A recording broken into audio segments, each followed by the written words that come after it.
இப்போ நம்ம ஊராட்சி மன்றத்தை பற்றி தான் பார்க்க போகிறோம். ஸோ பஞ்சாயத்து ராஜ்யத்தின் அடிப்படையில் 73வது சட்ட மசோதா கீழ் பாராளுமன்றத்தில் ஏப்ரல் 1993 நிறுவப்பட்டது. 3 அடுக்கு பஞ்சாயத்து முறை மூலமாக கொண்டது. கிராம ஊராட்சி 500லேருந்து 5000 பேர் மேற்பட்ட மக்கள் இருப்பாங்க.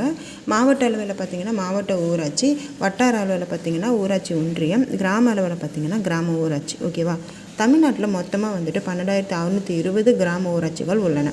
இதில் மொத்தமாக பார்த்திங்கன்னா 6லேருந்து 15 உறுப்பினர் இருப்பாங்க. தலைவர், துணைத் தலைவர், வார்டு உறுப்பினர், இவங்க எல்லாமே மக்கள் தான் ஓட்டு மூலியமாக தேர்ந்தெடுக்கிறாங்க. இவங்களோட பதவிக்காலம் பார்த்திங்கன்னா 5 ஆண்டு.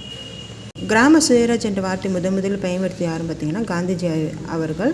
சோழ அரசு காலத்திலே குடவோல முறையில் கிராம உறுப்பினர் தேர்ந்தெடுக்கக்கூடிய தகவல் இருந்ததுங்கிறது உத்திரமேலூர் கல்வெட்டில் இருக்குது. ஓகேவா?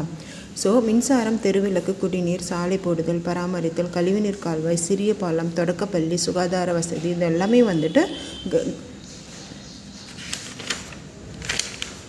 இந்த எல்லா வேலையும் செய்கிறது தான் ஊராட்சி மன்றத்தோட வேலை. ஓகேவா? மத்திய மாநில அரசு ஊராட்சிக்கு தேவையான நிதிகள் வழங்கும்.